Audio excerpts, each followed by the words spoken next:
Assalamualaikum warahmatullahi wabarakatuh. Alhamdulillah, selalu kita ucapkan kalimat mulia ini kepada zat yang mulia pula, yang maha kuat, maha adil, maha bijaksana, yang selalu hidup dan mengurus makhluknya. Dialah yang paling berhak untuk disembah karena memang kata kuncinya la ilaha illallah, la ma'budu bihaqqin illallah. Tidak ada Tuhan di langit dan di bumi yang berhak disembah kecuali Allah. Dan dia telah menggantungkan segala kebutuhan kita dengan memuji namanya Alhamdulillah. Maka sering-seringlah mengucapkan kalimat yang mulia ini. Juga kita panjatkan salam hormat kita pada manusia yang terbaik, yang dipilih oleh Sang Pencipta menjadi penutup para nabi dan rasul atau utusan Sang Pencipta Allah, yang membawa kepada kita hukum halal haramnya Sang Pencipta, sehingga kita punya panduan hidup, tahu mana boleh mana tidak boleh. Dan Sang Pencipta bersama malaikatnya mengucapkan salam hormat kepada manusia terbaik ini dan juga dijadikan sebagai ibadah untuk orang-orang yang beriman. Maka sangat wajar kalau kita selalu mengucapkan salawat dan taslim kepada Nabi besar Muhammad sallallahu alaihi wasallam. Melanjutkan dosa-dosa besar kita, dan setelah membahas pada pertemuan ini dosa besar ke-38, menguping omongan rahasia dari orang lain, kita masuk sekarang dosa besar ke-39, masalah melaknat. Kita akan bahas teman-teman pada malam ini adalah doa. Doa dalam Islam sangat dianjurkan, bahkan kata Nabi SAW, ad-doa huwal ibadah. Doa itu sebenarnya inti daripada ibadah. Sebagian ulama mengatakan, kalau diitlakkan doa, maka berarti semua aktivitas ibadah masuk di dalamnya. Makanya contoh misal, definisi daripada sholat secara etimologi adalah doa.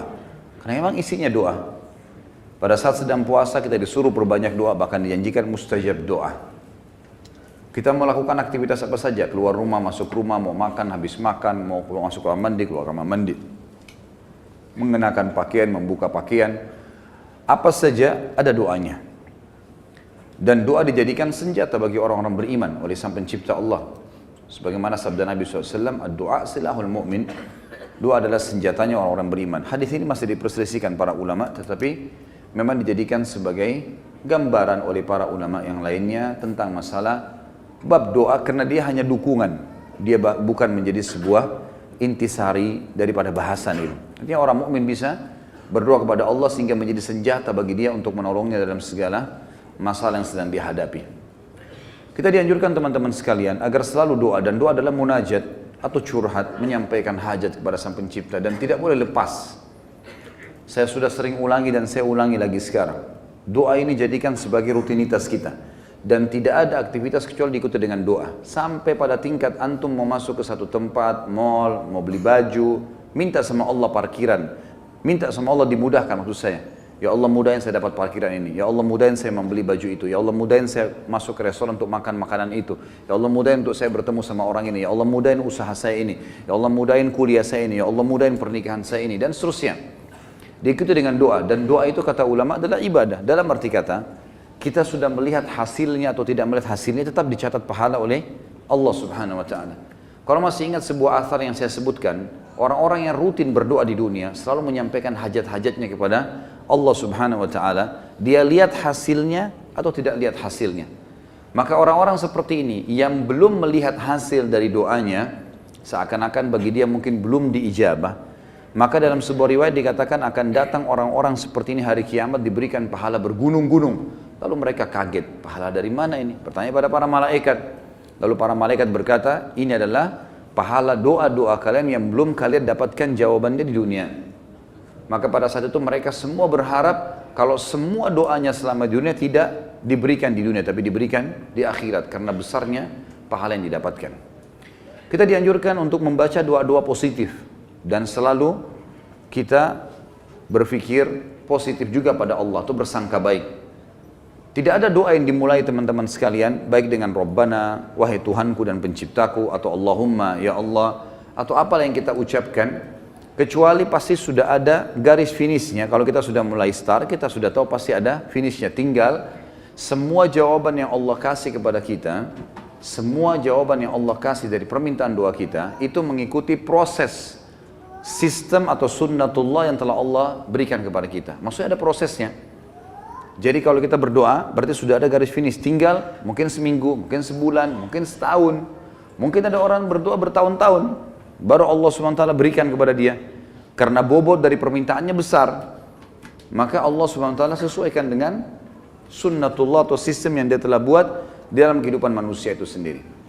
Nabi SAW sebaliknya teman-teman melarang kita berdoa, mengucapkan kalimat-kalimat yang berbau permohonan atau permintaan, sadar atau tidak sadar yang buruk. Kata Nabi SAW dalam hadis Bukhari, janganlah seseorang di antara kalian mengucapkan kalimat, doa, permintaan, atau munajat, atau penyampaian sesuatu kepada Sang Pencipta yang buruk, baik buat dirinya, baik buat keluarganya, baik buat hartanya, karena jangan sampai malaikat lewat dan mengiyakannya. Misal, orang bertengkar suami istri, kemudian dia mengatakan, saya berharap tidak akan bersama-sama kamu lagi. Dia nggak sadar kalimat ini bisa jadi doa. Walaupun dia dalam kondisi emosi. Tidak boleh orang, saya pernah sampaikan kalau masalah anak-anak, kamu nakal sekali. Atau mungkin dia ucapkan tentang rumahnya, kendaraannya, sial tempat ini. Panas, tidak beruntung tempat ini. Atau bahasa apalah. Doa-doa atau kalimat-kalimat yang terlantunkan seperti ini, yang akhirnya sama saja munajat tapi buruk buat dia, buat keluarganya, buat tunggangannya, buat hartanya, namanya laknat. Namanya laknat. Sudah paham makna laknat? Hah? Mana suaranya? Berarti semua ucapan negatif untuk diri, untuk keluarga, untuk harta, namanya laknat. Dan ini hukumnya dosa besar. Tidak boleh melaknat diri sendiri, nggak boleh melaknat keluarga, nggak boleh melaknat harta. Dan laknat saya bilang tadi, masuk di dalamnya semua perkataan yang akhirnya berisi munajat, harapan, permintaan, tapi negatif. Ini nggak boleh. Dan ingat teman-teman, bukan cuma sekedar tidak boleh, Imam Az-Zahabi masukkan dalam dosa besar. Kita nggak boleh melaknat diri sendiri, nggak boleh melaknat juga orang lain, nggak boleh melaknat harta, nggak boleh melaknat benda, nggak boleh semuanya. Dan kita akan baca nanti ada hadis, ada seekor unta yang dilaknat oleh pemiliknya, maka Nabi SAW suruh penduduk Madinah Muslimin meninggalkan unta itu. Jangan ada yang sentuh lagi unta itu, karena sudah dilaknat oleh pemiliknya. Hanya karena pada saat pemiliknya nunggangi dia, kaki unta ini kesentuh batu, akhirnya dia hampir jatuh. Mungkin kalau kita naik mobil atau motor sekarang tiba-tiba ada yang ugal-ugalan lalu kita rem tiba-tiba. Kadang-kadang ada orang kalau kurang berzikir teman-teman, tidak biasa lisannya berzikir, yang keluar semua kata kotor nantinya. Tapi kalau orang biasa berzikir, oh subhanallah, Allahu Akbar, dia berzikir, lain. Itu positif karena dia sudah terbiasa berzikir maka keluar kalimat itu. Atau tabrakan tiba-tiba, na'udzubillah. Tapi kalau dia tidak biasa maka otomatis keluar kalimat-kalimat yang tidak baik. Dan itu bisa jadi doa buat dia atau buat orang lain. Nah kalau buruk berarti namanya laknat, dosa besar. Jelas ya? Ini judulnya. Judul dosa besar 39 adalah melaknat. Saya akan bacakan Imam Az-Zahabi mengangkat dalil-dalilnya teman-teman sekalian. Di antaranya adalah hadis riwayat Bukhari Muslim, hadis yang sangat ringkas, pendek, padat sekali. Dan sebagian ulama mengatakan dari hadis ini sudah cukup sebenarnya setiap mukmin punya pengontrol dalam bermuamalah dengan dirinya atau orang lain. Pendek sekali bunyinya. Kata Nabi SAW, la'nul mu'mini kaqatlihi. Melaknat seorang mukmin adalah seperti dosa membunuhnya. Seperti dosa membunuhnya.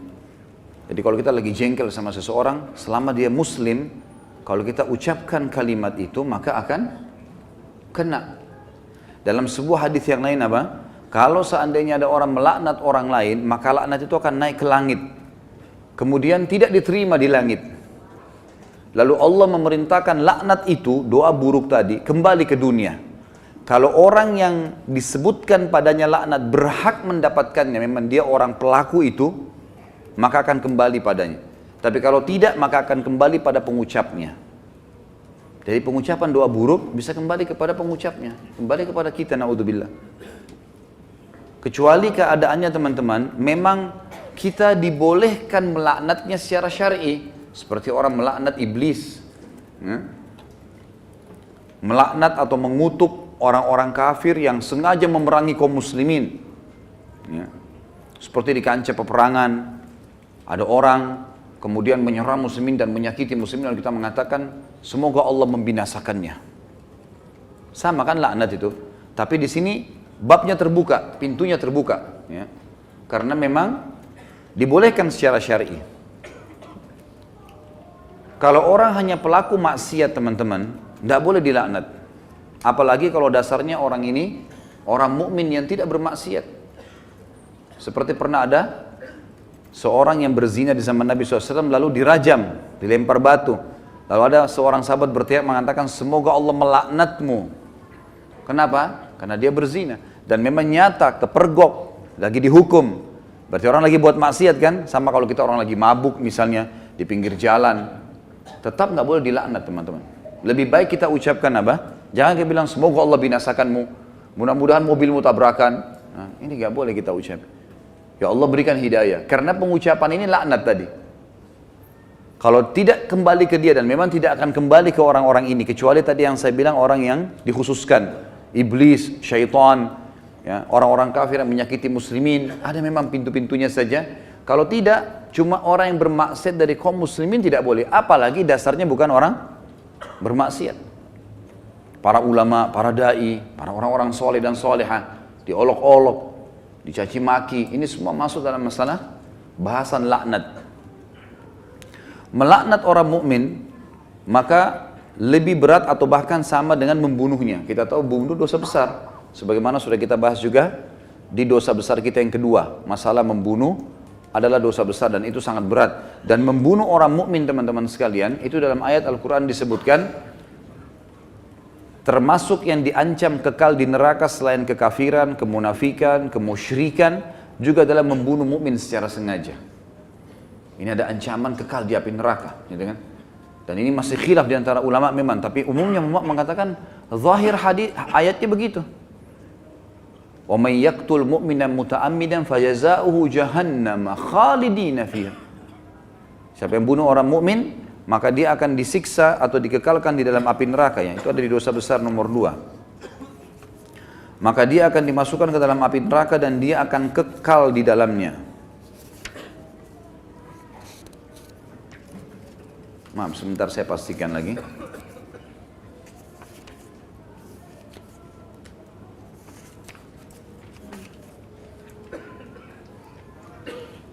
Iya. Ayatnya dalam surah An-Nisa ayat 93, A'udzubillahi minasyaitonirrajim, wa may yaqtul mu'minan muta'ammidan fajazaohu jahannamu khalidan fiha wa ghadiballahu 'alaihi wa la'anahu wa 'adda lahu 'adzaban 'azima. Dan saya beristighfar tadi karena saya salah dalam membaca ayat, tapi ini ayat yang benar, An-Nisa 93, yang artinya barang siapa yang membunuh seorang mukmin dengan sengaja, maka balasannya neraka jahanam dan dia kekal di dalamnya. Dan Allah murka kepadanya dan melaknatnya serta menyediakan azab yang besar baginya. Ya. Sementara melaknat orang mukmin sama dengan membunuhnya. Hadis yang kedua, tadi hadis Bukhari Muslim, hadis yang kedua riwayat Imam Bukhari dan juga Imam Muslim menyebutkannya. Kata baginda Nabi SAW, sibabul muslimi fusuqun wa qitaluhu kufur. Mencaci maki seorang muslim adalah suatu kefasikan dan membunuhnya adalah suatu kekafiran. Di sini kalimat mencaci maki seorang muslim adalah sebuah kefasikan. Maksudnya adalah caci maki masuk dalam laknat.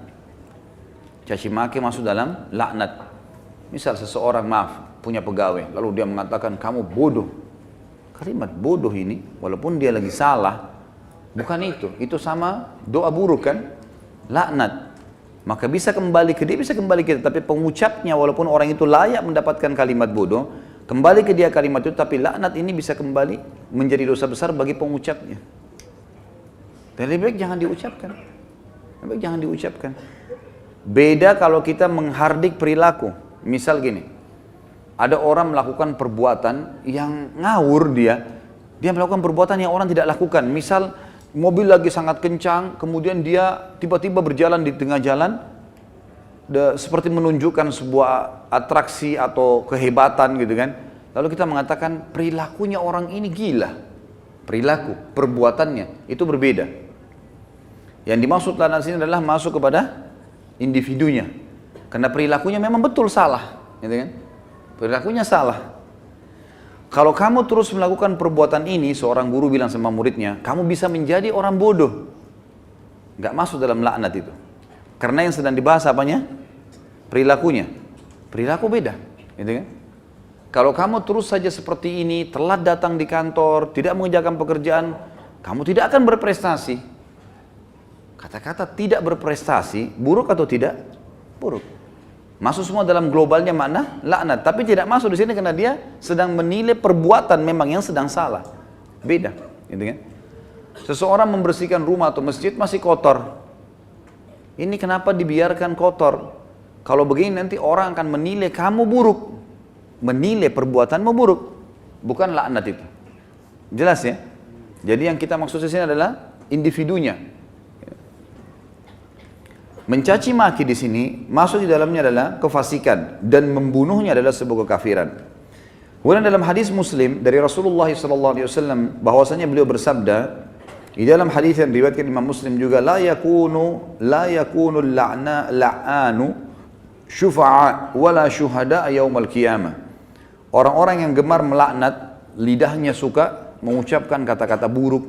Termasuk sini teman-teman ya, saya sering dengar orang bercanda sama temannya, ucapkan nama binatang. Ya. Panggil nama binatang, panggil kata-kata buruk. Ya. Kadang-kadang kalau ditanya, apa itu? Oh itu artinya ini, oh itu arti buruk semua. Walaupun dia cuma bercanda sama temannya.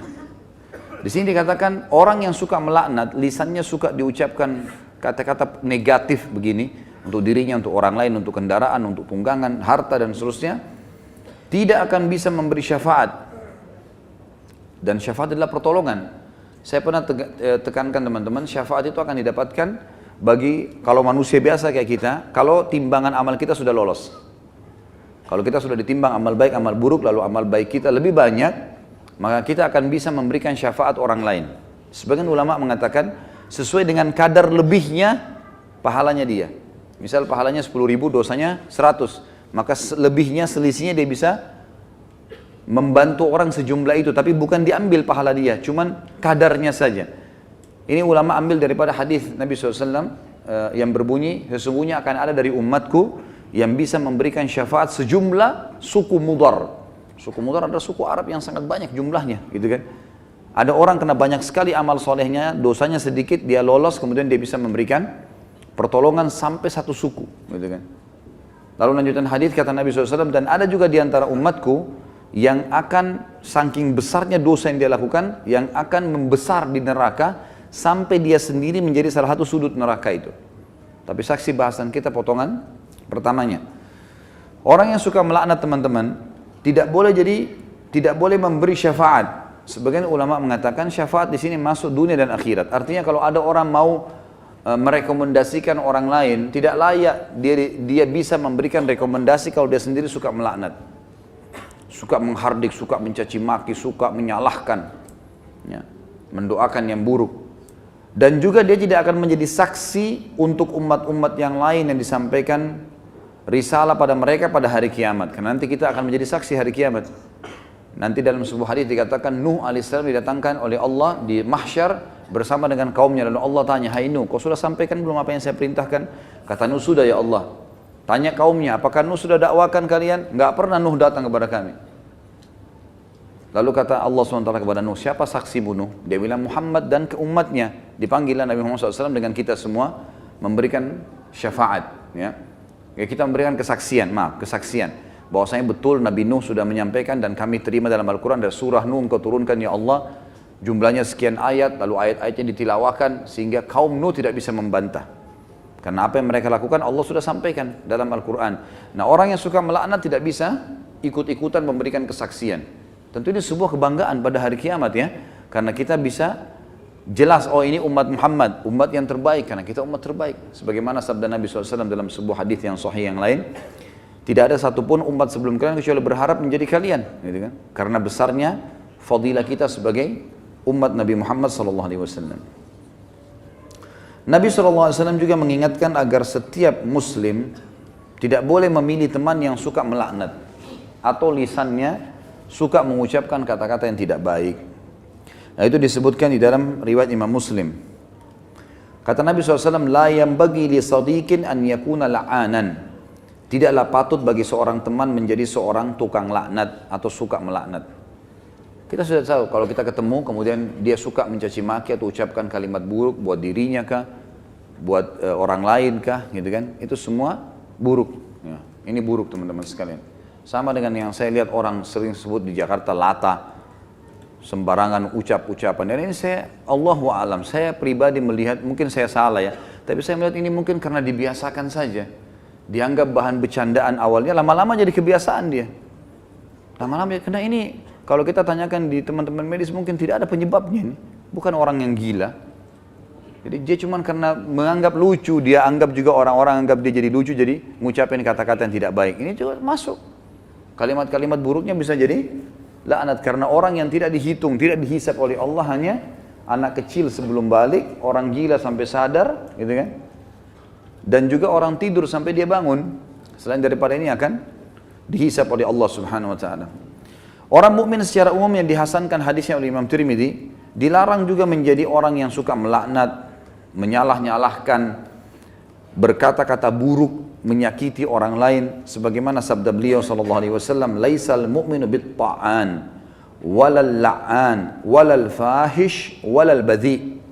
Bukanlah seorang mukmin yang sejati orang yang suka mencelah, yang gemar melaknat, yang suka berbuat keji dan suka berkata kotor atau menyakiti orang lain.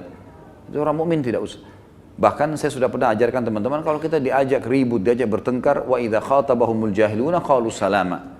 Kamu begini, kamu begitu. Sudahlah, tinggalkan saja. Enggak usah ikut-ikutan. Karena dua orang yang bertengkar, dua-duanya jadi jelek mukanya. Kenapa antum mau ikut-ikutan jadi jelek seperti dia? Karena kita manusia, ada emosi. Kalau lagi bertengkar dengan orang, enggak usah baca WA-nya, enggak usah baca SMS-nya. Enggak usah dilihat. Baca Al-Quran, berzikir kepada Allah, doain supaya dapat hidayah. Belum lihat, mungkin dia marah. Semoga Allah kasih hidayah. Selesai. Insya Allah Allah kasih kebaikan itu. Nanti Allah perbaiki. Gitu. Daripada ikut-ikutan. Ya. Karena dia buruk, kita buruk. Dia melaknat, kita bisa melaknat. Dua-duanya hanya kena keburukan. Dan kata Nabi SAW, kalau dua orang sedang bertengkar, maka laknat Allah turun kepada yang memulainya. Siapa yang memulai pertengkaran, dia yang dilaknat sama Allah. Jadi kalau laknat dari Allah melalui malaikat adalah diangkat berkah hidupnya. Kalau laknat kita, manusia kita mengucapkan berarti kita berharap keburukan buat diri kita atau orang lain. Kalau dari malaikat dari Allah itu diangkat berkah hidupnya.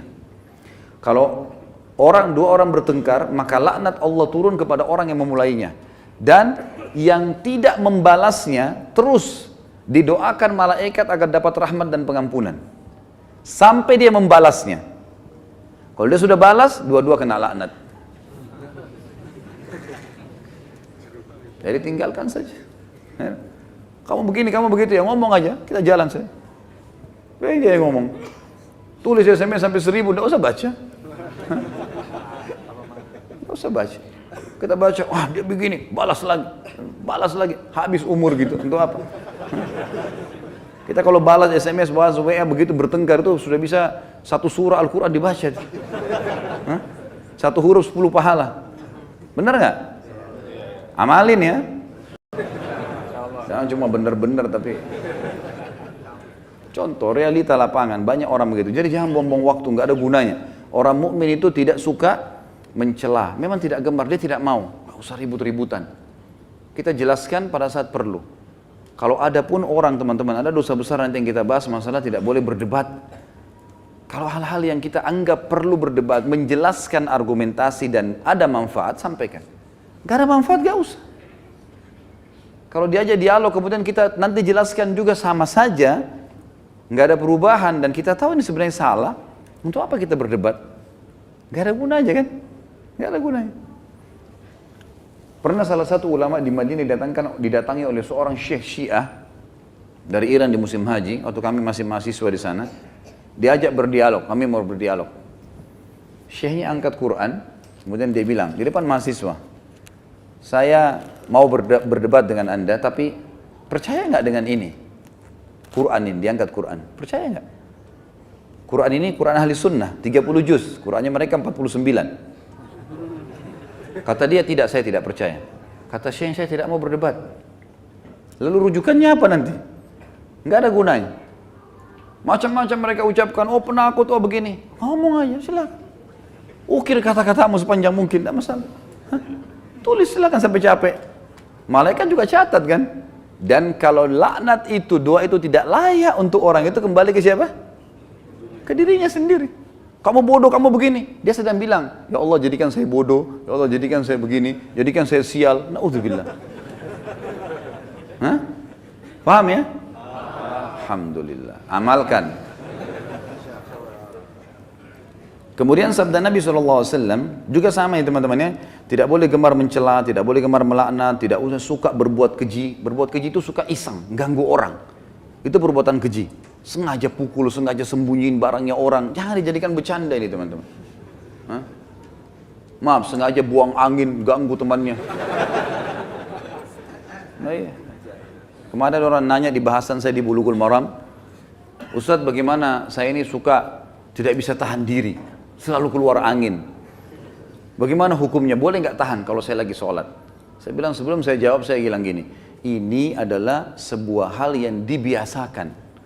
Coba kalau antum biasakan teman-teman tidak buang angin sembarangan. Maaf saya bahasakan ini, antum tidak akan terbiasa di depannya orang. Bahkan subhanallah kita akan melepaskan angin itu di tempatnya saja, di WC, yang lainnya tidak pernah. Ada orang enggak, bercanda, pegang kuping temannya, bunyi kentutnya. Oh iya, bercanda dia mau buat temannya ketawa. Duduk sama istrinya, istri dikentutin sama dia. Kenapa nih? Dianggap bercanda, jangan. Nanti akhirnya jadi kebiasaan. Nanti antum biar depannya tamu juga begitu. Jadi nggak bisa tahan, gitu kan? Saya pernah menghadiri mengunjung rumah orang gitu. Jadi tuan rumahnya duduk sambil ngobrol sambil kentut gitu. Saya duduk di situ, entah ya, bagi saya sesuatu yang aneh. Kenapa harus ada ini? Kan subhanallah secara fitrah ada hal-hal yang Allah buat kita tidak suka itu. Ya? Tidak suka orang ngupil, orang apalah nguangin angin itu, apalah itu orang sembunyikan barang-barangnya orang lain. Sebenarnya fitrahnya orang tidak suka. Cuma syaitan kemas seakan-akan itu lucu sehingga dijadikan bahan bercandaan. Jadi ini semua saya harus diulang, harus diulang. Ini sama dengan istilah tadi dikatakan fahish. Fahish itu suka berbuat keji, iseng. Nabi mengatakan orang mukmin tidak boleh begitu. Dan bazi itu suka berkata kotor. Ya.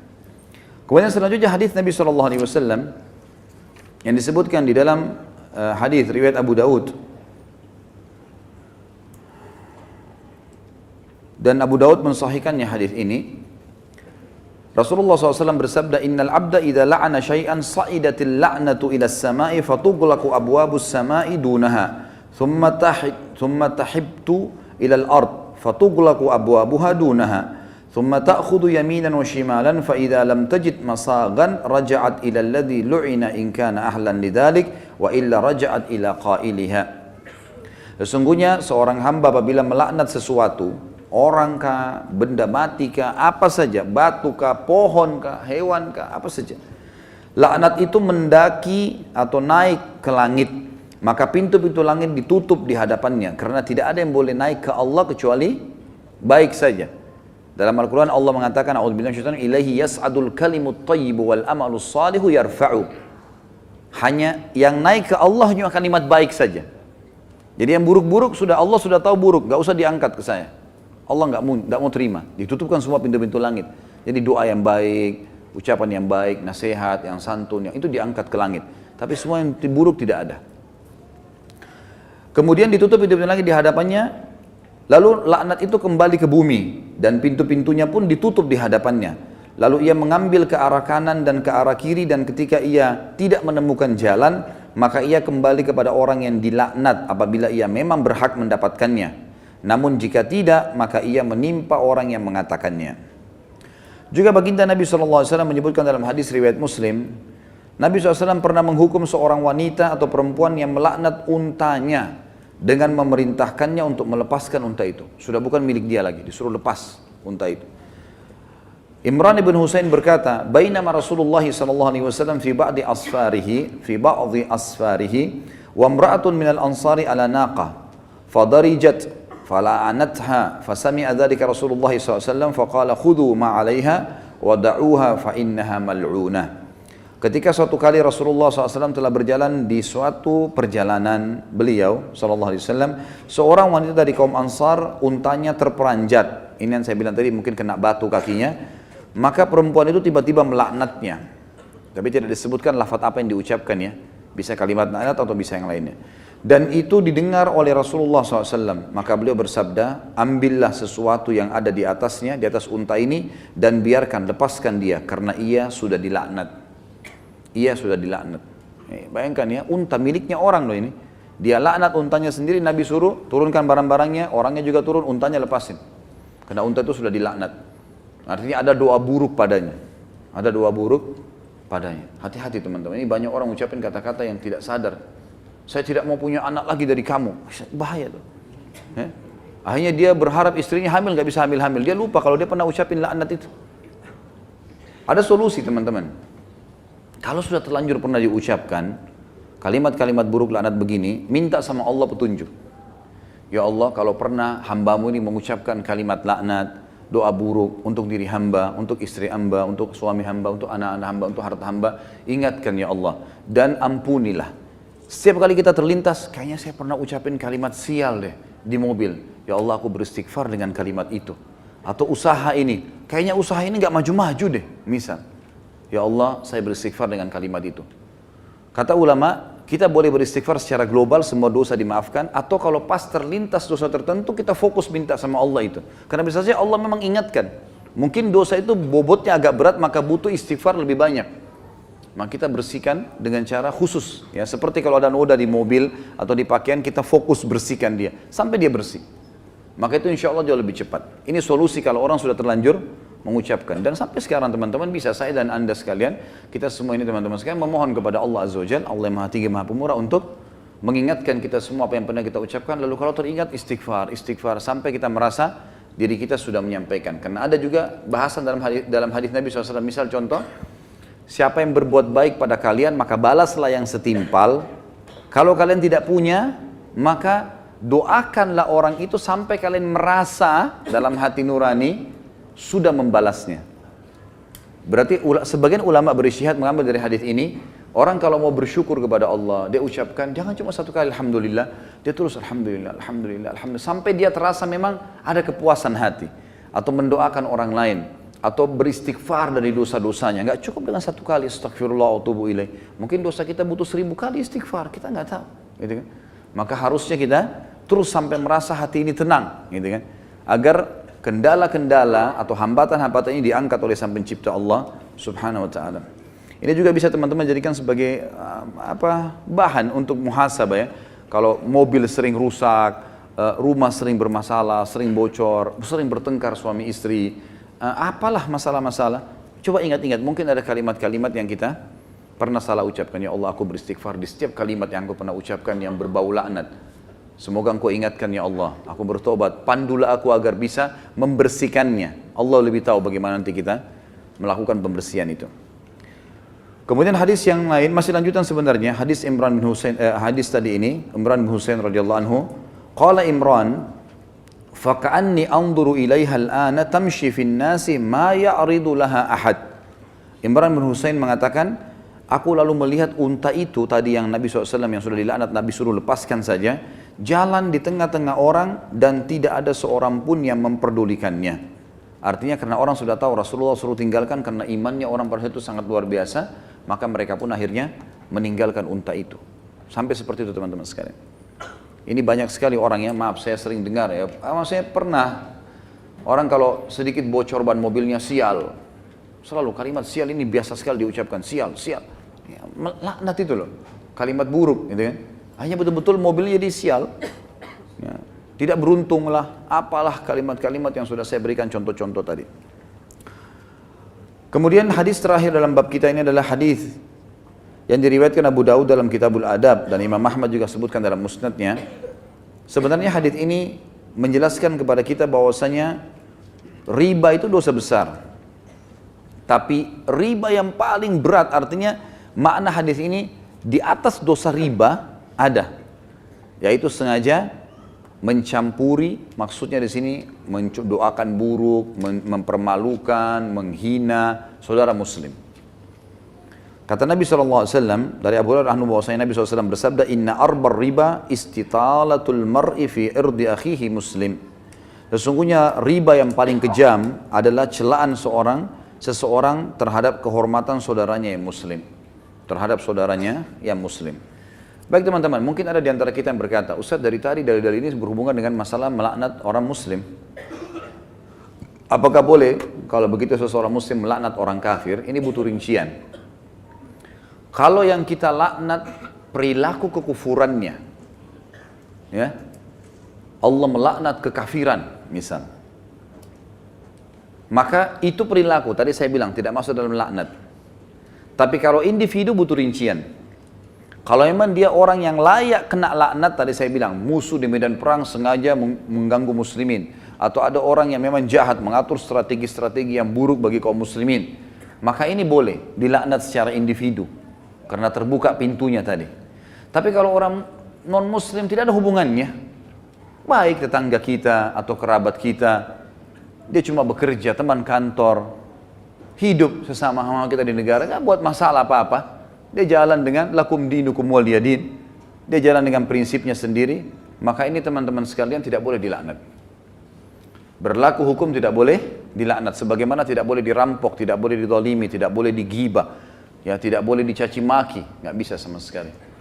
Ada sebuah hadis yang berbunyi, hadis riwayat Bukhari Muslim, pada hari kiamat nanti kata Allah Subhanahu wa taala, tidak layak penghuni surga masuk ke dalam surga sementara masih ada hak ahli neraka padanya. Ahli neraka berarti ada orang kafir di situ. Kalau misal seseorang sudah mau masuk surga, pahalanya 10.000. Ternyata timbangan dosanya lebih sedikit. Tapi ada ternyata hak orang-orang kafir pun yang pernah, misal dia gibah atau ada pegawai non muslim lalu kena non muslim gak usah kasih gaji, misal, tetap kata Allah tidak boleh dia masuk ke dalam surga sebelum haknya ini diambil. Dia tidak dikasih pahala kalau orang kafir, tapi kadar pahalanya si muslim ini dikurangi. Misal bobotnya 700 ya, dikurangi 700, dan itu mengurangi derajat dia di surga. Jadi kalau orang kafir yang tidak ada masalah, jangan ada hubungannya teman-teman sekalian. Kembali kepada hadis Nabi SAW, khairun nasi anfa'um linnas. Orang muslim yang paling baik, orang muslim yang paling bermanfaat bagi manusia secara umum. Allahu a'lam. Jelas ya? Baik. Subhanakallahumma bihamdika asyhadu an la ilaha illallah astaghfirullah wa atubu ilaik. Wassalamualaikum warahmatullahi wabarakatuh. Assalamualaikum warahmatullahi wabarakatuh. Alhamdulillah wassalatu wassalamu ala Rasulillah. Ini sudah disortir belum pertanyaannya nih? Yakin ya? Baik. Yang ada yang lolos pertanyaan. Nanti lagi belajar laknat, tanya poligami. Jika memanggil teman dengan sukunya seperti Jawa atau Ambon, termasuk melaknat. Innamal a'malu binniyat. Kalau misalnya teman kita dari Ambon atau dari Jawa atau dari Sulawesi, Bugis, kita mengatakan teman saya ini suku Ambon, teman saya ini dari sana, niatnya memperkenalkan ke orang, tak masalah. Tapi kalau hai Ambon, hai Jawa, hai Bugis, kelihatan orang menghina ya, boleh, harus dihilangkan teman-teman sekalian. Tradisi-tradisi seperti ini harus dihilangkan. Kalau dia masuk ke laknat bahaya sekali ini, karena masuk dalam dosa besar, harus tobat nasuha. Jadi sebaiknya dihindari. Dan ini kembali kepada niat seseorang. Saya mencintai Ustaz karena Allah Ta'ala ahabbakallah alladhi ahbabtani fih. Berkaitan dengan laknat, bagaimana kalau ada orang lain yang bicara kepada kita dasar Wahabi, gimana sikap kita? Saya kan sudah bilang tadi, wa idza khatabahumul jahiluna qalu salam. Kalau diajak ngomong bertengkar sama orang yang dianggap tidak faham, salam, ngomong aja silakan. Ukir kata-katamu sebanyak mungkin. Silakan ngomong. Biarin dia capek ngomong sendiri. Orang kalau tidak dihiraukan, capek sendiri nanti. Tak usah dipedulikan. Jadi lebih baik terima transfer pahala. Gratis. Jadi nggak usah dihiraukan. Allahu a'lam ya.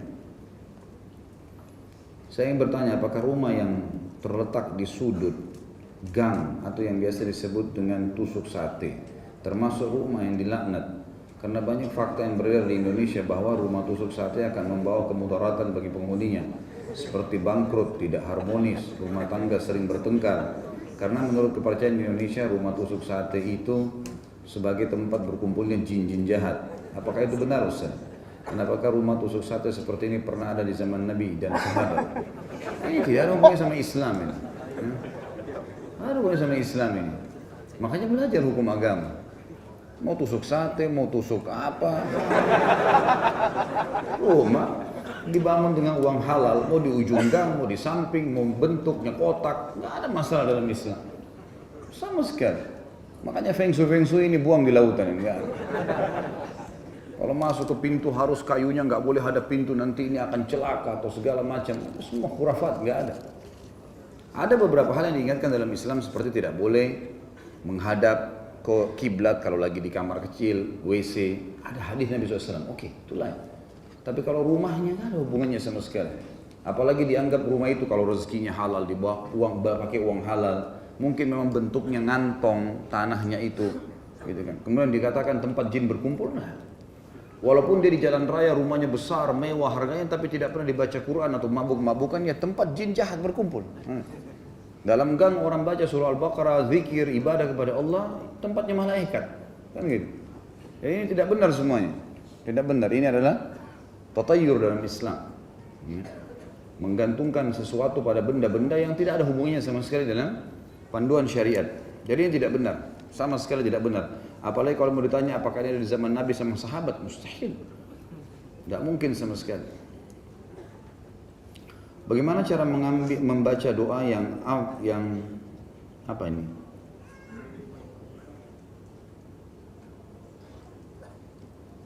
Apa ini?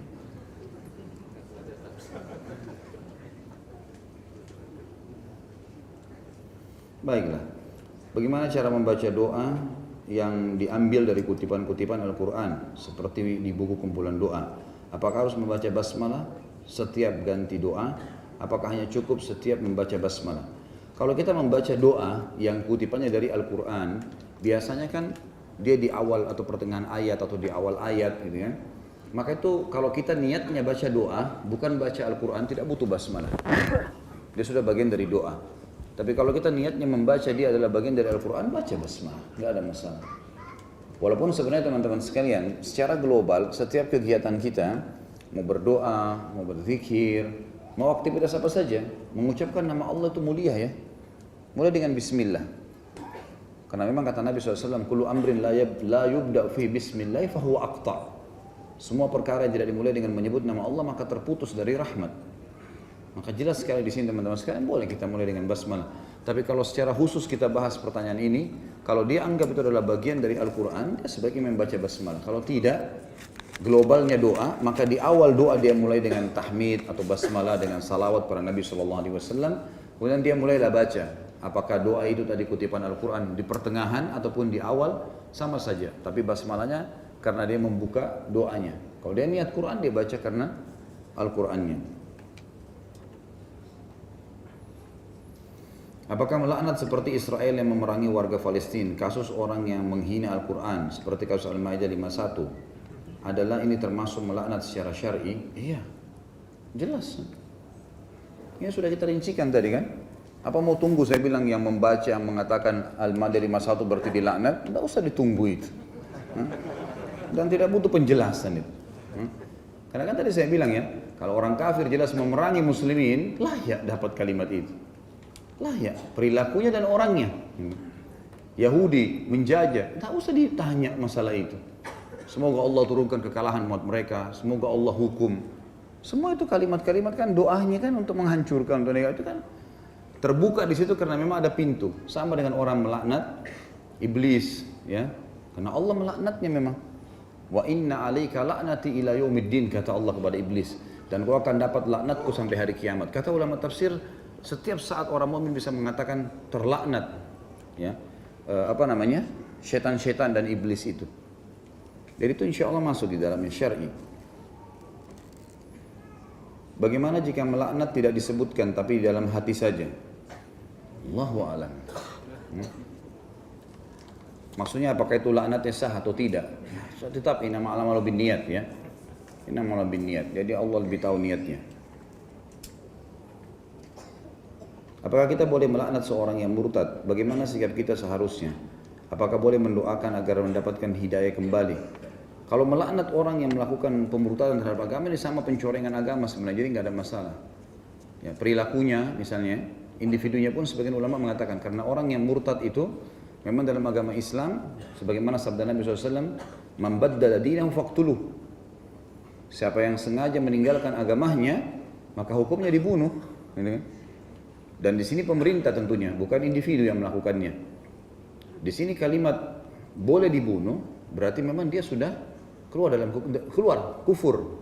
Dan kufur tadi saya bilang, kalau dia sudah sampai pada pencorengan agama, ya, apalagi kalau ada orang murtad mungkin karena ekonomi, maka itu perilakunya saja yang dilaknat gitu kan. Perilaku murtad ini haram loh dalam agama, ini nggak boleh, nanti kamu masuk neraka, nanti kamu begini, kamu diingatkan, dihardik. Tapi kalau dia murtad kemudian dia memerangi Islam, seperti sekarang lagi ada banyak cuplikan di WhatsApp itu. Orang-orang murtad kemudian mengorek-orek ayat Al-Quran, mencari-cari kesalahannya Al-Quran. Padahal sama sekali tidak punya ilmu pengetahuan, gitu kan? Dengan mengatakan Nabi Muhammad SAW itu menikahi mantan anak mantunya. Dari mana ini? Dari mana ini? Tidak ngerti agama. Dia bilang saya dulu orang fanatik Islam sampai 3 anak saya semuanya saya namakan nama-nama Islam. Buktinya Nabi Muhammad itu menikahi anak mantunya, mantan anak mantunya. Dari mana mantan anak mantu? Zaid bin Haritha itu bukan anak Nabi. Seorang hamba sahaya yang Nabi SAW bebaskan. Tapi karena Nabi SAW sayang sama dia, dianggap seperti anak angkat. Bukan anaknya. Jadi istrinya pun bukan mahram bagi Nabi SAW, Zainab binti Jahash.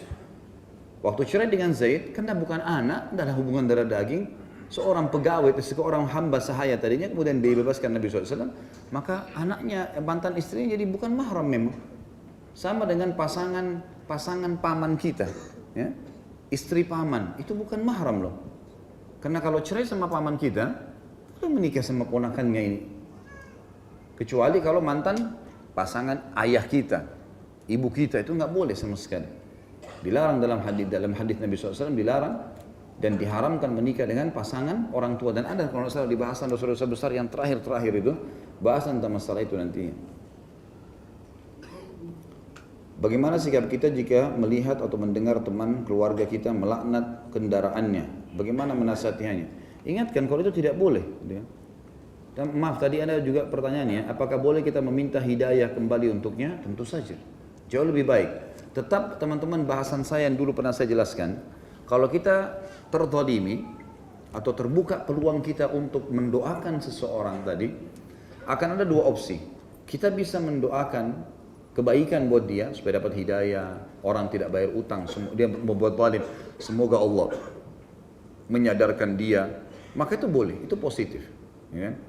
Kalau dia tidak, maaf saya terlupa ini ya. Jadi kalau seandainya kita doakan dia keburukan, kalau kita doakan kebaikan lebih baik. Kalau kita doakan keburukan sementara kita terzalimi boleh juga, tetapi akan selesai hanya sampai situ saja. Saya sudah pernah kasih contoh, misal ada orang menggibah, memfitnah, mengambil hak kita tidak bayar, pernah mencuri. Kita punya hak di sini 2, mendoakan dia keburukan atau kebaikan. Kita bilang ya Allah hukum dia karena dia mencuri barang saya. Ya Allah hukum dia karena dia menggibah saya, dia nggak minta maaf, menyebarin fitnah macam-macam. Boleh. Tapi ini hanya sebatas dendam, dalam arti kata kalau Allah balas selesai. Tapi kalau kita doakan kebaikan, ini opsi yang lebih baik. Ya Allah berikan dia hidayah, berikan dia petunjuk. Mudah-mudahan dia bisa bayar utangnya, mudah-mudahan dia malah menjadi orang yang beriman, itu malah lebih baik. Jadi kita punya opsi dalam mendoakan di situ. Jadi boleh saja kita doakan orang yang murtad supaya kembali ke agama. Kalau bagaimana sikap kita melihat teman-teman yang melaknat, ya kita nasihati, sama dengan ingkar mungkar secara umum. Itu kan dosa besar ya. Saya telah berikan salam, assalamualaikum warahmatullahi wabarakatuh. Akhi, maaf saya bisa bicara sebentar. Saya dengar dalam ceramah mendoakan sesuatu yang buruk buat diri, buat keluarga, buat harta, buat kendaraan, ini nggak boleh. Dan Imam Madzhabi masukkan dalam dosa besar, gitu kan? Maka ini tidak boleh sama sekali. Sebaiknya jangan diucapkan. Lebih baik ucapkan kalimat yang baik. Kan sudah ada hadits yang menjelaskan ya. Kalau terjadi sesuatu yang kita tidak inginkan dan sudah terjadi, kita mengatakan apa? Qaddarallahu ma syaa fa'al. Allah sudah takdirkan dan Allah inginkan seperti itu. Atau kita ucapkan kalimat istirja. Inna lillahi wa inna ilaihi raji'un. Kami milik Allah, kami akan kembali kepada Allah. Allahumma ajirni fi musibati wa akhlif li khairan minha. Ya Allah tolong saya dalam musibah ini dan gantikan saya yang lebih baik darinya. Adakah ucapan yang diperbolehkan untuk melaknat dengan tujuan mendidik atau memberi pelajaran agar ucapan tersebut dapat masuk ke dalam perasaan orang tadi? Saya tidak jelas seperti apa ini. Ya. Tapi yang jelas kalau kita mau mendidik ya jangan ucapkan kalimat laknat. Tapi kita dalam perilaku boleh ya. Tadi saya sudah kasih contoh. Siswa kita di sekolah nakal sekali, suka buat masalah segala. Kita mengatakan kalau seandainya kau tetap dengan kenakalanmu ini, sifat di sini ya, kenakalanmu ini, nanti kamu bisa dikeluarkan dari sekolah. Ya. Kita sedang menyoroti perilakunya, itu lain. Tidak ada hubungannya dengan bahasan kita. Tapi kalau kita mengatakan kamu adalah orang bodoh, kamu adalah orang jahat, kamu adalah ini individu, ini nggak boleh. Karena tidak terbuka pintu tadi. Saya sudah bilang ahli maksiat dari kaum mukminin pun tidak boleh dilaknat. Ya, sebagaimana saya kasih contoh orang yang pernah berzina dirajam lalu ada dilaknat oleh seorang sahabat lalu Nabi SAW melarangnya. Jangan kau melaknatnya. Karena sungguhnya dia mencintai Allah dan Rasulnya. Dia mencintai Allah dan Rasulnya. Ya. Apakah istri yang tidak patuh kepada suami dan suami dalam hati tidak terucap secara lisan, semoga malaikat melaknatmu, apakah berdosa? Tentu saja teman-teman sekalian, lebih baik jangan, hindari, ya, hindari. Dan syaitan ini selalu berusaha untuk membuat suami dan istri ini selalu mengucapkan kalimat-kalimat ini, karena ini seperti ranjau-ranjau yang ditaruh oleh syaitan untuk merusak dari dalam. Kalau dari luar dia susah. Makanya seringkali kadang-kadang syaitan membisikkan hal-hal yang terjadi pertengkaran, kemudian lalu ucapkan kalimat-kalimat yang tidak baik. Kayaknya kita sudah tidak cocok lagi. Kenapa harus bilang kayaknya kita sudah tidak cocok? Nanti kalau Allah buat betul tidak cocok gimana? Sampai kata Nabi SAW, janganlah seseorang di antara kalian menghardik-hardik istrinya, ya, segala macam kalimat diucapkan sama dia, apalagi sampai memukulnya, kemudian di malam hari dia menggaulinya. Sesuatu yang aib, memalukan buat kita. Untuk apa? Gitu kan? Harus bisa mengontrol, setiap suami, setiap istri harus bisa mengontrolnya. Tapi kalau kita bilang, hati-hati loh, perilakumu ini bisa mendatangkan laknat malaikat. Kan peringatan, lain. Perbuatanmu salah, mendatangkan ini, lain. Itu nggak ada masalah. Itu kan boleh seorang suami mengingatkan, hati-hati, meninggalkan ranjang suami kena laknat loh. Begini, kita nasihati, itu nggak ada masalah. Tapi kalau semoga Allah melaknatmu, ini lebih baik jangan, dijauhi ya, karena berbahaya. Berbahaya. Kalau pernah kita lakukan teman-teman, saya sudah bilang tadi, perbanyak istighfar kepada Allah SWT. Semoga Allah angkat itu sehingga hilang ya hilang, tidak jadi penghalang lagi antara kita dengan pasangan kita atau dengan anak-anak. Apakah diperbolehkan melaknat tetapi saya mengakhiri dengan mengucapkan kecuali ia tidak berhak mendapatkan laknat itu? Sama saja membolehkan ini. Lebih baik jangan. Untuk apa gitu? Tidak usah lah gitu. Tidak usah ya, karena gini, misal ada orang yang kita anggap ragu, orang ini layak atau tidak, tapi saya sudah tadi kasih kaidahnya. Kalau orang mukmin tidak buat dosa, mustahil, dosa besar kalau kita laknat. Kalau orang mukmin berbuat dosa, juga tidak boleh dilaknat. Yang boleh hanya orang kafir tadi, syaitan, berarti sudah ada kerangkanya ya, mana yang boleh, mana yang tidak boleh. Jadi kalau antum mengucapkan, ya Allah saya melaknatnya kecuali kalau dia tidak layak. Ini perlu, berarti kita keluar dari kerangka tadi itu, karena sudah ada kerangka. Orang mukmin tidak bisa dilaknat. Jadi kalau kita sedang mengharapkan orang mukmin, tidak bisa kita laknat dia. Kita bisa berdoa agar dimintakan berikan pahala kepada kita, atau diberikan apa? Balasan, diberikan hukuman yang setimpal dengan perbuatannya ya Allah. Itu adalah hal-hal yang boleh-boleh saja. Bagaimana jika kita berdoa memohon diwafatkan di depan Ka'bah? Saya tidak pernah dapatkan ada riwayat berhubungan dengan masalah itu ya. Tapi mungkin orang bisa mengatakan, ya Allah wafatkanlah aku dalam keadaan Islam ya. Karena ada memang dalam doa tawaffani muslimi wa tawaffani musliman, itu kan ada dalam ayat Al-Qur'an gitu ya. Itu tidak ada masalah. Kalau kita meminta lebih bagus global, ya Allah wafatkan aku dalam husnul khatimah. Nanti Allah mau di depan Ka'bah kah, mau di atas ranjang kah, mau di mana, kita nggak tahu gitu kan. Yang jelas itu insya Allah lebih baik kita minta secara global. Karena ya Allah matikan saya depan Ka'bah. Saya pribadi ya, sebatas ilmu saya tidak pernah temukan ada lafaz para sahabat, para tabi'in minta ini. Tapi minta mati di medan perang, ya, berjihad, ada. Minta ditutup dengan husnul khatimah, ada. Gitu ya. Itu ada. Minta nanti kalau mati, setelah mati bersama Rasulullah SAW di surga, ada. Itu semuanya boleh saja. Bagaimana hukumnya kita berkata, ya namanya mobil tua, jadi sering mogok. Ya datangnya dulu ke gubuk saya, datanglah dulu ke gubuk saya, padahal rumahnya mewah atau lumayan. Seperti rendah diri, apakah termasuk melaknat? Masuk melaknat. Lebih baik jangan. Gitu. Datang aja ke rumah saya ya, sudah selesai. Untuk apa datang ke gubuk saya ya? Baru mau dianggap itu merendah? Kira-kira niatnya merendah atau enggak? Kalau saya lihat bukan merendah. Karena dia mau buat nanti temannya pada saat datang kaget. Kamu bilang gubuk ternyata. Benar nggak? Nah, iya. Nggak usah. Silakan datang ke rumah. Yang gini loh, yang terang-terang saja, yang pasti-pasti aja. Main ke rumah ya. Sunnah Rasulullah ziarah ke rumah saudara Muslim. Selesai. Nggak usah bilang gubuk saya. Atau ada juga orang gubuk datang ke rumah mewah saya dibalik. Untuk apa nih rekayasa kata-kata begini? Orang mukmin itu jelas teman-teman, apa yang dilihat itulah dia.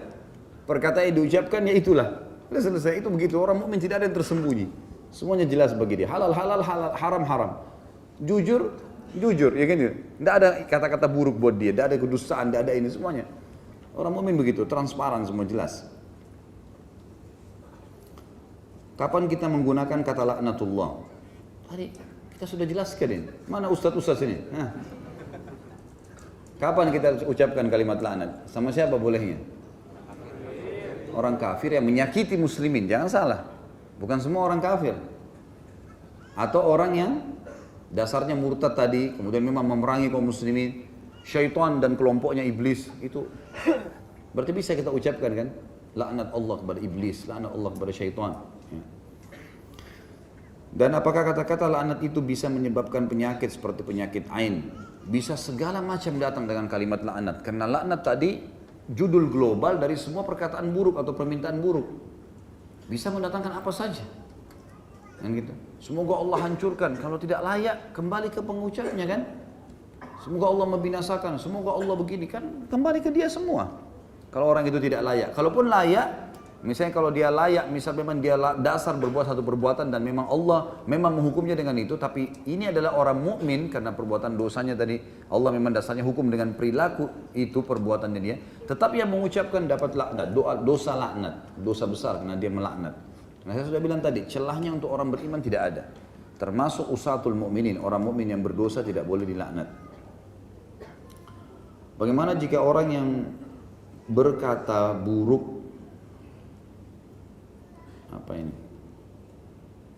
kepada anaknya sendiri dan terlalu sering karena anak bandel atau bodoh dalam pelajaran, apakah anak itu termasuk kena laknat? Bagaimana solusinya agar ibu saya tidak melakukan itu? Tentu saja, ini yang kita bilang ya, kata-kata orang tua kepada anaknya, pasangan hidup kepada pasangannya, atau anak kepada orang tuanya malah, gitu kan? Kamu ini sudah tua sekali, ibu ini cuma mengganggu saya. Semua itu kata-kata yang tidak boleh semuanya. Ingatkan ibunya supaya jangan mengucapkan itu. Ibu daripada doain ini lebih baik doain yang baik, gitu kan? Lebih baik doain yang baik. Kita ucapkan itu lebih baik. Allahu a'lam. Tentu ini harus diingatkan dan berdoa kepada Allah Subhanahu wa taala agar setelah menasihatin ibu agar ibunya dapat hidayah dan juga supaya apapun yang diucapkan ibunya terbatalkan. Minta ya Allah doa-doa laknat ibu saya semoga saya tidak tertimpa. Maafkan ibu saya Allah. Kita membalas begitu caranya dengan meminta kepada Allah memang yang menentukan keputusan itu untuk menghilangkannya. Apakah mendoakan semoga Allah segera menyegerakan balasannya kepada orang yang telah menzalimi kita juga termasuk melaknat? Ini karena layak. Sebenarnya melaknat ya. Tapi ini layak. Boleh. Saya bilang tadi salah satu celah boleh kita mengucapkan doa yang buruk. Doa agar dihukum maksud saya di sini tanda kutip ya buruknya. Ada orang yang utang tidak mau bayar, kita sudah tagih berapa kali dia nggak mau, pura-pura sengaja lari, atau orang menipu, atau orang pernah mencuri, orang suka menggibah, menceritakan aib kita. Ini semua teman-teman boleh kita terbuka celah untuk meminta kepada Allah dari hukum, bisa. Tapi kan saya bilang tadi, mendoakan di sini terbuka celah, termasuk pintu celah boleh diucapkan karena kita sedang terzalimi secara hak pribadi. Tapi kita mendoakan dia dihancurkan sama Allah atau dihukum dengan kita mendoakan dapat hidayah lebih baik. Lebih baik supaya semenjak dia mendapatkan hidayah dan jadi baik, insya Allah di situ kita panen pahalanya. Bagaimana sikap saya terhadap teman kantor saya yang satu bagian juga yang suka bercerita kotor, terkadang memanggil saya dengan tambahan kata umpatan. Haruskah saya jauhi padahal itu teman satu bagian? Iya, tentu saja, jauhi ya. Dijauhi saja, dihindari dan sampaikan sama dia. Jadi teman-teman sekalian jangan suka buat PR ya, jangan tunda-tunda peringatan itu. Ada yang kita tidak suka, maaf ya, saya nggak suka dengan perilaku ini. Ya, sampaikan, ini dilarang dalam agama. Kalau kamu terus lakukan, saya tidak berteman. Tidak apa-apa, sampaikan. Kenapa harus malu? Ini bukan malu pada tempatnya. Malu itu teman-teman, malu kalau bermaksiat kepada Allah, malu mencuri barangnya orang lain, malu mencoreng kehormatan orang lain, itu malu pada tempatnya. Kalau hak kita sedang masalah, terus kita malu menyampaikan, malu menasihati, ini salah. Jelaskan teman-teman, orang mukmin semua jelas, transparan, saya suka atau saya tidak suka, clear, gitu. Itu selesai. Saya kalau sampai saya nggak suka ini, langsung to the point. Dia sudah tahu apa yang saya tidak suka, saya sudah bicarakan. Jadi tidak jadi PR, nggak usah saya tunggu 3 hari saya harus bilang apa ya, enggak. Maaf ya, ini saya nggak suka dan ini dalam agama tidak boleh. Harusnya seperti ini. Selesai, nggak jadi PR. Tidur enak, tenang. Insya Allah Allah juga kasih hidayah, dia bisa berubah. Sama teman kantor atau siapa saja, teman-teman yang ajak kita ke tempat yang haram. Maaf ya, saya sudah ikut pengajian, setahu saya itu haram loh, nggak boleh. Selesai, clear pada saat itu kan. Udah kamu alim ya nggak apa-apa lah, apa saja yang kamu mau bilang, yang penting saya sudah tahu ini nggak boleh. Saya nggak mau, maaf ya, jadi saya nggak usah diajak lagi. Selesai kan? Jadi tidak jadi PR, harusnya seperti itu. Apakah muslim dilarang melaknat muslim yang mendukung kaum kafir jadi pemimpin terkait Al-Maidah 51 sampai 57? Bagaimana cara kita mengingatkan mereka agar kembali ke jalan selain itu? Bagaimana sikap kita terhadap pemimpin kafir yang suka melaknat siapapun yang bertentangan dengan dia, khususnya muslim juga? Bagaimana dengan pelawak yang melaknat diri sendiri agar terlihat lucu? Tidak usah disebut namanya ya. Tentu saja ini yang kita bahas dari tadi. Orang kafir yang mencaci maki muslimin, ini terbuka pintu, nggak usah ditanya fatwanya. Kan tadi saya bilang gitu ya. Udah boleh, ini memang kita melaknat orang seperti ini terbuka pintunya. Karena memang dia sudah berbahaya, baik perilakunya atau individunya, gitu kan. Itu jelas. Kalau orang muslim yang membela orang kafir, Allah mengatakan dalam Al-Maidah itu sendiri. Ya. Allah SWT mengatakan, A'udzubillahi minasyaitonirrajim, 51-nya, ya ayyuhalladzina amanu la tattakhidul yahuda wan nasara awliya ba'duhum awliya'u ba'd. Hai orang beriman, jangan kalian jadikan Yahudi dan Nasrani disebutkan sebagai pemimpin kalian. Wa may yatawallahum minkum fa innahu minhum, kata Allah. Siapa yang menjadikan mereka pemimpin, mendukung mereka, maka dia sama dengan orang itu. Artinya sama hukumnya. Dia bela-bela ya, dia juga kena laknatnya, gitu kan? Dia juga kena apa yang kena kepada orang yang melakukan perbuatan salah itu. Siapa yang melindungi kesalahan, dia berarti berbuat salah. Otomatis kan itu. Siapa yang mendukung kebenaran, berarti dia berbuat kebenaran. Jelas sekali kok, tidak ada sesuatu yang diragukan dalam masalah itu. Kalau masalah pelawak-pelawak, ya semoga Allah kasih hidayah. Untuk apa membuat orang tertawa lalu melaknat diri sendiri, mendoakan keburukan? Nah, ini keburukan teman-teman sekalian, Allahu a'lam. Jadi dalam Islam, saya bahasakan ini dan ini disebutkan dalam banyak riwayat, kalau Nabi SAW pernah tertawa, sahabat pernah tertawa, tapi tertawa pada sesuatu yang bukan direkayasa. Emang ketawa sesuatu memang harus hanya lucu, orang ketawa. Tidak ada rekayasa di situ. Tapi kalau rekayasa cerita, ini kena banyak sekali ya larangan-larangan. Seperti kata Nabi SAW, saya pemimpin di tingkat terendah surga bagi orang-orang yang meninggalkan dusta walaupun bercanda, gitu kan? Itu jelas sekali sabda Nabi SAW. Dan saya pemimpin di teratas surga bagi orang yang berakhlak yang mulia. Tapi intinya salah satunya adalah tadi orang yang meninggalkan dusta walaupun bercanda. Ini tidak boleh memang, semestinya harus dihindarin. Bagaimana harus dilakukan untuk memaafkan ayah yang sering kali mengata-ngatai saya bodoh, malas, lamban, suka menyalahkan saya. Saya pintar, IQ 120. Di sekolah pintar, tapi tidak juara. Doakan kebaikan. Ini mungkin karena ayah Anda bukan orang yang faham agama kan gitu. Orang yang faham agama, jadi harusnya memang didoakan, diingatkan. Ayah, ini adalah perbuatan. Kalau ayah ucapin kalimat itu nanti jadi doa buat saya. Kenapa ayah nggak doain saya kebaikan, gitu kan? Supaya saya menjadi tokoh masyarakat, saya menjadi yang soleh, saya menjadi anak yang bisa berbakti. Kalau dia tidak mau ya sudah, kita doakan supaya dapat hidayah saja.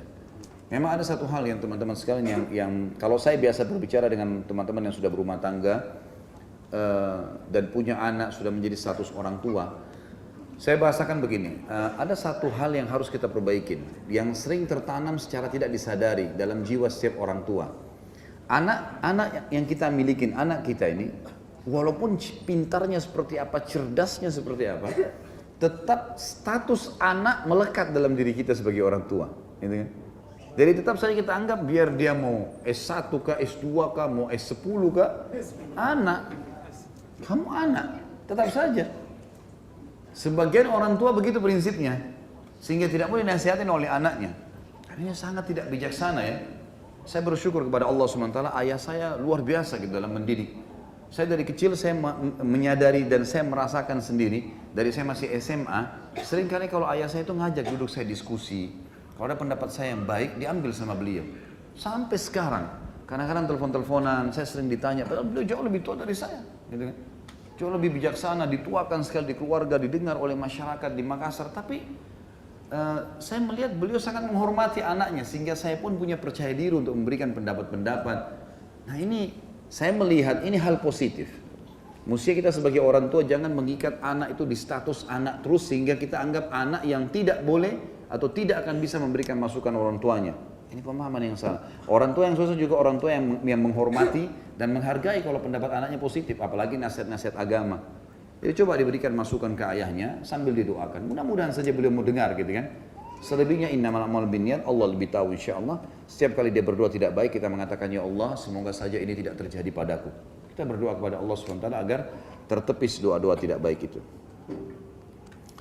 Bagaimana melaknat seorang yang homoseks, sedangkan homoseks ada perbuatan yang dilaknat?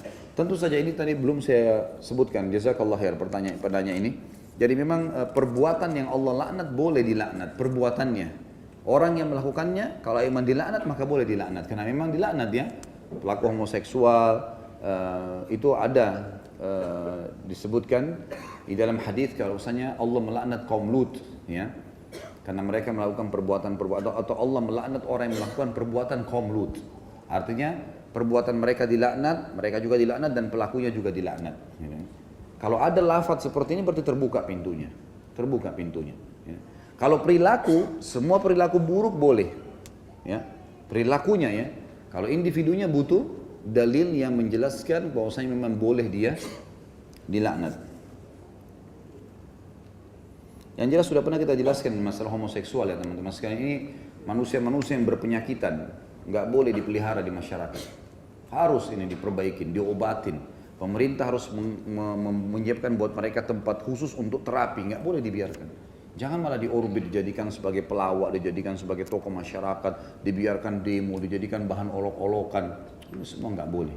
Ini nggak boleh. Nabi SAW pernah melihat orang seperti ini, banci ini di Madinah. Waktu itu Nabi SAW cuma dengar suaranya mendekati suara perempuan. Dan dia bercerita kepada seorang sahabat, nanti kalau Nabi membuka kota Taif, saya akan tunjukkan kamu perempuan yang gemuk, badannya seperti ini. Karena dia pernah melihat perempuan itu. Dia suka sama sahabat laki-laki itu untuk mengambil hatinya. Maka Nabi SAW mengatakan apa? Keluarkan orangnya dari Madinah, nggak boleh masuk sampai dia sembuh. Ini penyakit ini, nggak bisa. Harus dihilangkan ini. Terkadang jika di jalan sering ada pengendara yang ugal-ugalan, saya suka mengatakan itu orang pintar sekali. Atau saat di kelas ada anak yang mendapat nilai buruk, lalu saya mengatakan kamu pintar ya, dengan niatan memberi motivasi. Apakah hal itu dibolehkan? Motivasi dari mana? Gimana caranya orang bodoh yang bilang kamu pintar sekali? Akhirnya dianggap perbuatannya nggak salah. Keliru ini. Ini salah, jangan dipakai ini cara. Jelas-jelas salah ini. Jangan dipakai teman-teman sekalian. Dia salah nilainya, nak belajar yang benar ya. Semoga Allah jadikan kau orang pintar. Ada kata-kata yang lain yang bagus kan. Nilainya 0, kamu pintar sekali. Ada-ada saja. La ilaha illallah. Saya mempunyai saudari di Raqqa, Syria, tergabung bersama suami dan anaknya di Daulah Islamiyah. Mereka berjihad memerangi kaum Rafidah Syiah dan tentara kafir yang membantu, apakah melaknat daulah Islamiyah Khawarij termasuk dalam dosa ini? Karena ada beberapa muslim yang melaknatnya. Ini bukan daulah Islamiyah. Dari mana? Mereka yang menamakan dirinya daulah Islamiyah ini. Dari mana teman-teman daulah Islamiyah ini? Antum baca kembali, baca riwayatnya, siapa itu Abu Bakar pimpinannya itu. Baca semua riwayat, siapa kepala-kepala panglima perangnya, intelijen yang bergabung di dalam. Ini semuanya hal-hal yang perlu dibaca kaum muslimin. Anak muda harus paham ini, tidak boleh terpengaruh dengan emosional saja. Pengakuan mereka tentang itu dan baca fatwa-fatwa ulama tentang mereka. Tidak ada satupun di antara ulama yang mu'tabarah, yang bisa dikeluarkan, yang mengatakan mereka itu boleh, gitu kan? Tentu saya tidak mengatakan laknat mereka, jangan melaknat teman-teman, doakan kebaikan supaya Allah kasih hidayah. Supaya Allah kasih hidayah. Ya Allah berikan hidayah, karena teman-teman kita ini sedang salah, sedang keliru. Karena banyak anak muda yang semangat, lalu kemudian mereka salah dalam melangkah, gitu kan? Allah alam, saya pribadi tidak melihat untuk melaknatnya. Jangan melaknat, tapi doakan kebaikan. Lebih baik seperti itu. Tapi pengakuan terhadap ini adalah daulah Islamiyah yang harus didukung sekarang ini. Tidak ada fatwa ulama berhubungan dengan masalah. Malah ulama meluruskan, mengingatkan agar anak muda jangan terjerumus dan masuk dengan mereka itu. Jelang pilkada banyak pendapat ulama yang menyelisihi Al-Quran dan Sunnah. Alhasil banyak dari kita yang terpancing melaknat ulama di media sosial. Contoh, pendapat ulama tersebut lebih baik memilih pemimpin kafir daripada pemimpin muslim tapi zalim. Mohon penjelasannya Ustaz. Laknat seperti apa dulu ya? Kalau antum laknat perbuatannya tetap boleh di sini ya. Misal ada seorang yang mengaku sebagai seorang muslim, lalu dia mengatakan kayak kalimat tadi. Kalimat ini kalimat yang fasik ini. Kalimat buruk ya. Pemimpin non muslim lebih baik daripada yang adil, yang baik, yang pintar lebih baik daripada muslim yang bobrok. Pastilah iya benar, gitu kan? Kalau misalnya ada orang kafir baik akhlaknya dengan muslim yang buruk akhlaknya, kalau secara global dinilai ini memang lebih baik. Tapi bicara masalah kepemimpinan bukan berarti terbuka pintu pimpin bagi orang kafir itu. Karena jelas Al-Quran melarang secara mutlak, tidak ada celahnya. Di wilayah muslim, pemimpin non muslim, tidak ada celahnya. Mau cari dari mana celahnya ini? Haram hukumnya memilih pemimpin muslim di non muslim di wilayah muslim. Haram teman-teman sekalian. Allah bilang mereka yang memilihnya sama dengan orang-orang itu. Kan gitu. Berarti sama, dianggap perbuatannya salah, perbuatan kekufuran itu. Nggak boleh itu, gitu kan? Dan pada saat tabligh akbar kemarin kan saya sudah jelaskan, kalau antum baca Al-Maidah jangan cuma 51. Baca 51 sampai 59, kemudian lanjutkan untuk menjelaskan tentang kafiran orang-orang ini. Kita bisa baca juga ayat 70, 72 sampai 75, gitu kan? Kembali ke situ teman-teman, baca, kita akan dapat jawabannya. Ya, kita akan dapat jawabannya, Allahu a'lam. Dan ini yang dikatakan ulama-ulama Islam. Ulama dari mana ini? Saya tidak sama sekali saya tidak tahu bagaimana bisa dapat predikat ulama yang mengatakan pemimpin muslim boleh. Dari sisi mana ini? Alimnya dari mana? Itu saya sudah cukup dinilai kalau dia bukan seorang alim. Bahkan tidak layak dikatakan dai. Gimana caranya dia mengatakan boleh pemimpin non muslim? Kalau berada di wilayah non muslim, di Amerika, di Australia, dipilih pemimpin non muslim yang menjadi pemimpin itu lain. Itu pun ulama mengatakan tidak layak seorang muslim ikut-ikutan mendukung. Gak usah dukung. Udah dia jadi ya sudah. Sesuai dengan hukum Allah kita patuhi, yang tidak kita tolak. Kan begitu saja. Gak usah ikut-ikutan teman-teman sekalian. Bukan zona kita itu. Gak usah terlalu jauh kemana-mana gitu. Saya lihat sekarang banyak orang yang tidak ada urusannya sama sekali. Politik itu teman-teman harus ahlinya yang bicara. Biarkanlah orang-orang itu bicara. Bukan semuanya orang di gang, semuanya orang di masjid bicara masalah itu, tidak. Kalau di masjid kita mengingatkan tentang perilaku orang yang salah, oke. Tapi kalau bawa-bawa partai di masjid, bawa-bawa ini, bawa-bawa itu politik, untuk apa? Ini tempatnya orang mau tahu hukum halal haramnya Allah ini. Bukan untuk ditunggangi seperti itu. Apalagi datang ngorbit perkataan sana sini, pemimpin non muslim lebih baik. Ini tidak layak dapat gelar ulama ini. Dari mana? Jelas-jelas Allah mengatakan jangan, dia bilang boleh, nantang Allah ini. Nggak mungkin, kan gitu. Jadi ini bukan ulama gitu. Nah, kita kembali ke tadi. Kalau kita melaknat perbuatannya, ini nggak boleh, terkutuk perbuatan ini, tidak baik dan seterusnya. Perbuatan ini membawa pada kekufuran, perbuatan ini itu lain, boleh. Tapi individu harus kita kembali dulu ke masalah, kenapa? Kalau dia memang mendukung pemimpin non-muslim, Allah bilang dalam Al-Maidah 51, berarti sama dengan mereka. Kena apa yang dikena orang kafir itu, kan gitu.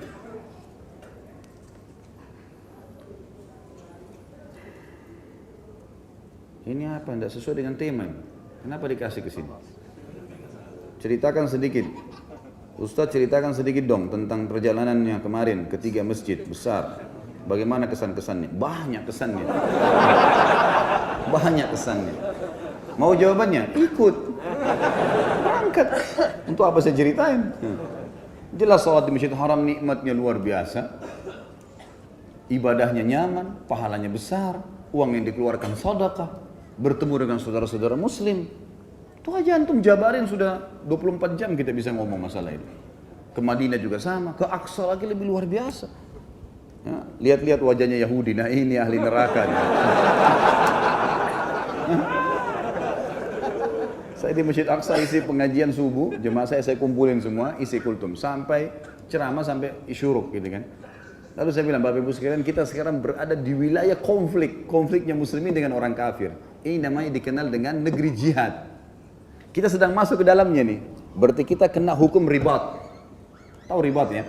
Ribat itu mengikat diri di perbatasan antara muslim sama kafir. Itu kata Nabi SAW dalam hadis riwayat Imam Muslim, ribatu yawman fi sabilillah khairu minad dunya wa ma fiha. Ribat itu mengikat diri satu hari saja di perbatasan atau di wilayah yang sedang konflik muslim sama kafir, itu satu hari lebih baik daripada dunia dan seluruh isinya. Pahalanya besar. Lalu saya bilang sama jemaah saya, selain kita niat datangi Masjid Aqsa, niatkan ribat. Sekalian, karena orang Palestina semua itu lagi ribat. Setiap saat mereka bisa diserang oleh penjajah kan gitu. Karena itu sebuah fadilah bisa kita dapatkan dan itu pengalaman yang luar biasa. Alhamdulillah saya berangkat beberapa kali itu saya temukan tidak ada jemaah yang pulang mengatakan, oh Ustaz agak enak misalnya. Oh luar biasa Ustaz, kapan berangkat lagi ya? Insya Allah saya akan programkan. Ada yang mau buka travel, ada yang mau ini, banyak pengalaman luar biasa. Susah kita gambarkan ya. Bertemu dengan saudara-saudara muslim Palestina, ada yang ceritakan pengalamannya, imamnya Masya Allah datang temuin kita. Sampai saya rekam sendiri, saya minta imamnya, salah satu imamnya Syekh Yusuf, saya ngomong sama beliau, Syekh tolong motivasi teman-teman di Indonesia. Nanti insya Allah saya akan kasih teman-teman tim di upload di YouTube, mungkin sekitar Kultum, di depan Masjid Qubatus Sakhra, saya habis sholat subuh sama beliau, lalu saya bilang, Syekh coba bicara, saya terjemahkan. Motivasi mereka, mulai bermotivasi, datanglah ke sini, tidak ada masalah, di sini tidak ada apa-apa, silahkan datang, pahala besar. Ini adalah masjid bukan orang Arab punya, tapi orang muslimin, dan dia nasihatin banyak hal. Alhamdulillah pengalaman, susah untuk digambarkan teman-teman sekalian. Makanya jawaban sederhananya berangkat saja, gitu kan? Insya Allah akan dapat pengalaman yang banyak. Allahu a'lam. Semoga apa yang kita bahas malam ini bermanfaat buat kita semua. Dan juga semoga semua dosa yang pernah kita lakukan diganti dengan kemahamurahnya sampai kita menjadi pahala. Dan semoga semua amal yang pernah kita kerjakan diterima olehnya, baik yang sudah kita kerjakan ataupun yang belum kita kerjakan di masa depan nanti. Dan semoga semua kalimat laknat, doa-doa yang tidak baik yang pernah kita ucapkan, Allah Subhanahu wa taala mengangkatnya malam ini, terutama yang hadir dalam majlis kita ini, semuanya diangkat oleh Allah Subhanahu wa taala dan akhirnya tidak menjadi penghalang dalam semua kebaikan yang akan kita dapatkan. Dan semoga Allah mendengarkan doa ini. Dan kita mendoakan saudara kita di Palestina, di Syria, di Yaman, di Irak, di Myanmar, di Ahsa, dimanapun mereka berada sedang bertindak, semoga Allah ikhlaskan niat mereka, terima para syuhada mereka, muliakan Islam di tangan mereka dan tangan kita semua, dan semoga Allah partisipasikan kita bersama mereka di pahala baik dengan doa dan hatta juga dengan jiwa kita. Dan semoga Allah mengaruniakan kota Jakarta dan juga seluruh Indonesia pemimpin yang saleh, yang mukmin, yang memang mewarisi tradisi dan kebiasaan Abu Bakar, Umar, Uthman, Ali radhiyallahu anhum ajma'in menerapkan Islam. Maka semoga Indonesia menjadi contoh bagi negara-negara Islam yang lain. Dan semoga ini adalah awal kebangkitan kaum muslimin dan penyatuan mereka dalam satu saf sehingga agama Allah termenangkan. Dan ya Allah gabungkanlah kami semua di surga firdausmu tanpa hisab, sebagaimana Engkau satukan kami di majlis ilmu yang mulia ini. Kalau benar dari Allah, kalau salah dari saya mohon dimaafkan. Subhanakallahumma wa bihamdika asyhadu an la ilaha illallah astaghfirullah wa atubu ilaik. Wassalamualaikum warahmatullahi wabarakatuh.